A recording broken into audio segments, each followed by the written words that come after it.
C'est Clasher 974. Donc on se retrouve pour ma toute première vidéo sur YouTube.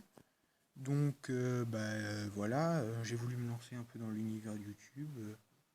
J'aime bien voir les gens faire des vidéos et ça m'a donné envie moi aussi. Parce que j'aime bien Clash Royale et c'est un jeu qui plaît souvent à la communauté. Donc je me suis dit pourquoi pas tenter ma chance. Donc voilà, je suis niveau 9. Donc ma carte préférée c'est le Zappy que j'ai débloqué hier. J'étais trop content. Et donc depuis hier samedi soir jusqu'à aujourd'hui, j'ai fait une espèce de mini rush, on va dire. Je suis monté arène de jungle. Voilà mon record de trophée 2753 avec le Zappy. Sauf que j'ai prêté mon compte à mon frère et il va s'avérer que voilà, il s'est amusé un petit peu. Défaite, voilà. Alors que moi, voilà, victoire, victoire. Là, mais là, c'était contre un ami. Là, c'était j'ai perdu, tout simplement. Et après, voilà, j'avais réussi à. Non, non, ça, c'est le défi du tirage, pardon. Je crois que c'était là. Non, même pas. Ouais, c'est plus disponible. Désolé. Donc voilà, je vais vous montrer un peu les cartes que j'ai. Donc je joue ce deck là, il est vraiment pas mal. Si vous avez le Zappy, je vous le conseille. Le Zappy qui est une carte que pas grand monde la joue, alors que c'est une carte qui a un potentiel énorme. Donc voilà un peu mes cartes, voilà. Voilà, le gobelin Sarbacane de niveau 1 que j'ai débloqué hier justement. Après voilà. Ça je pressais de le découvrir. Après niveau légendaire, on va dire que c'est un peu pauvre. J'ai eu ma première légendaire hier, voilà. Après voilà. Donc je vais peut-être vous montrer une petite game de mon deck Zappy. Si ça vous intéresse, bon là faites pas attention, c'est mon frère. Quelle game je pourrais vous montrer intéressante avec le Zappy?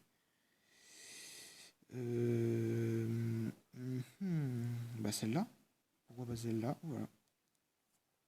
Donc voilà. On va lancer. Je vais le laisser en x1 pour l'instant. Juste histoire de. Donc, je suis dans le clan Nightmare 974. Donc c'est un bon clan. On est top de l'île de la Réunion. Je sais pas si vous connaissez. Donc là, il met son cochon. Donc le cochon, la TDE, j'ai la TDE qui contre à peu près tout. Les cochons, que ce soit, imaginons que le mec joue Molosse, parce que là, il n'y a rien, c'est un peu compliqué de le contrer. Donc s'il joue le Molosse, le PK, le golem, tout ça, vous avez le golem de glace pour contrer tout ce qui est les troupes qui vont arriver. Là, vous allez voir, je vais contrer son cimetière qui est de niveau 2, faut le remarquer, avec mon armée de squelettes plus les archers qui vont faire le travail. Je vais tout de suite essayer de partir sur une contre-attaque avec mon géant devant, avec mes archers qui sont un peu, on va dire, plus de vie. Voilà, il va zapper. Et il aurait peut-être pas dû zapper, je pense, parce que franchement, là il zappe. J'ai mon Zappy qui peut arriver, donc il peut prendre beaucoup de dégâts.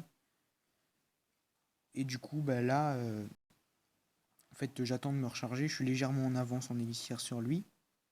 Je vais poser mon Zappy pour essayer de mettre un peu une offensive.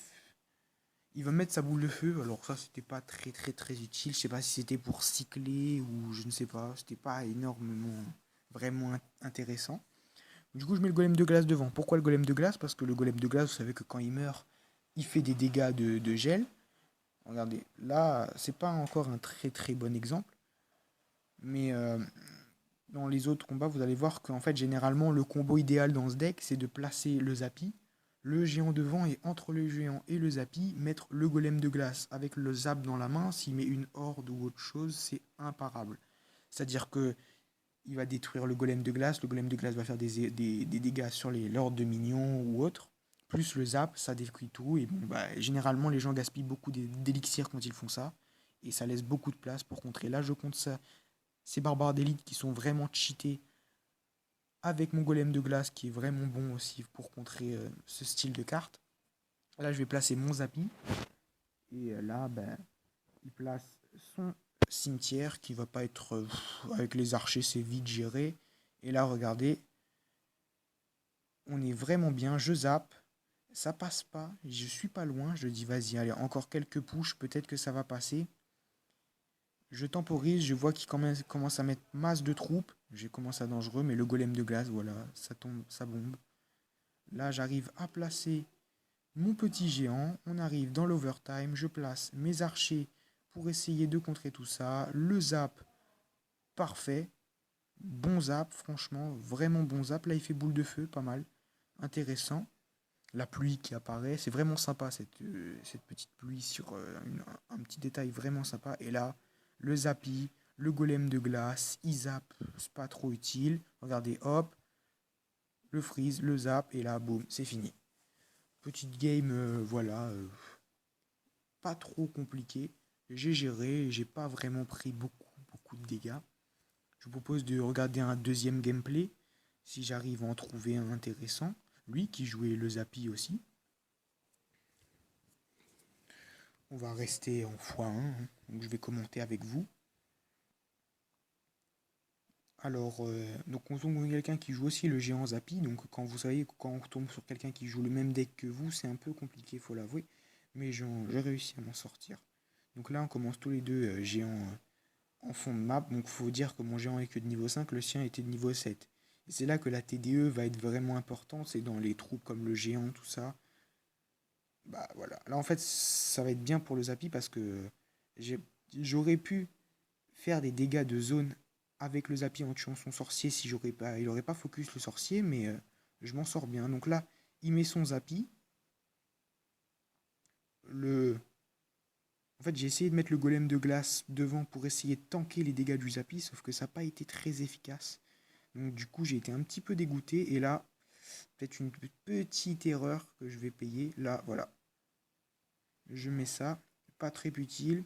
Je mets les archers, j'arrive à bien contourner. Je croise les doigts pour que le Zappy ne mette pas de coup. Et là, pas de coup. J'étais content. Donc du coup, bah, le sorcier de glace, je décide de pas le défendre parce que franchement, le sorcier de glace en lui-même fait pas vraiment de dégâts, donc c'était pas très important. Donc il est en avance sur mon élixir, il va repartir sur un géant. Et moi aussi, je vais repartir de l'autre côté pour essayer de mettre de la pression de l'autre côté et que pas le laisser, pour essayer de l'obliger à défendre de l'autre côté. Sauf que non, je vois qu'il y va en bourrin, donc c'était pas un vrai avantage pour moi. Je replace la petite TDE qui va vraiment faire le taf. Et là, le golem de glace, placé comme il faut. Hop, le zap. Il zappe lui aussi ma tour. Là, je vais mettre l'ordre de squelette pour essayer. Là, je prends un peu de dégâts. Mais regardez à côté, parce que le géant, il le défend seulement avec le golem de glace. Et le golem de glace fait pas vraiment le travail. Pardon, le sorcier de glace, désolé. Il fait pas vraiment le taf. Donc voilà. Donc là, je repars avec un Zappy pour essayer de faire des dégâts de zone sur son sorcier de glace. Ça passe, je repose ma TDE tranquillement, on se met en place doucement. En fait, souvent, ce deck va se mettre efficace dans l'extra time, ou dans le double élixir plutôt. Voilà. Donc là, regardez la TDE qui fait toujours son travail, et la tour qui tombe avec le coup du Zappy à côté. Alors que, regardez, à droite, il m'a pas encore touché ma tour. Du moins, si, mais sur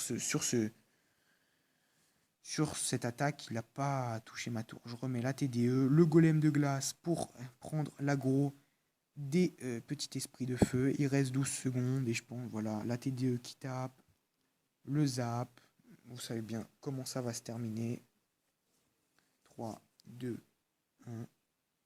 Et voilà. Donc voilà. Petite game simple. Pour l'instant, je fais pas trop de game en live. Je vais peut-être essayer d'en faire plus tard dans mes prochaines vidéos si je vois que ça plaît, si je vois qu'il y a un retour. Voilà, abonnez-vous si vous en avez envie, laissez un petit j'aime si ça vous intéresse. Et laissez un petit commentaire pour me dire ce que je pourrais améliorer, s'il y a quelque chose qui va pas, la qualité. Peut-être que je sais que la qualité ne sera pas exceptionnelle. Mais dans les futures vidéos, si je vois que ça plaît au monde, aux gens, bah, je vais essayer d'améliorer ça en achetant du matériel ou des choses comme ça. Je vous remonte un peu mes cartes. Je vais vous montrer mon clan. Donc mon clan, c'est ce clan-là. Si ça voudrait bien s'afficher. Merci. Donc le chef Gabriel. Franchement, un bon clan, sympathique. On donne beaucoup de troupes. Grâce à eux, j'ai pu passer mon zap niveau 9. Donc ça va, ça m'a bien plu. Là, voilà. Donc on est dans le top réunion, je crois. On doit être dedans. Bien, on n'est pas trop loin, je crois. Voilà, on est 44e. Mais on n'est pas plein, donc voilà. Si vous avez envie de rejoindre, vous rejoignez, vous me faites dire, dit ouais, je suis un abonné à Clasher 974, et puis sans problème, vous serez accepté. Le seul petit bémol, on va dire, c'est qu'il faudrait être au moins à 2400 trophées. C'est sur invitation, donc c'est à vous de voir. On donne assez de troupes, 500, même moi j'en donne, regardez, je suis à 588 alors que je suis arrivé il n'y a pas trop longtemps. Donc voilà. Donc voilà, je vais vous laisser, ça va être la fin de la vidéo. Donc n'hésitez pas à vous abonner et voilà. Je vous dis à une prochaine vidéo en espérant que ça vous plaît. Et salut!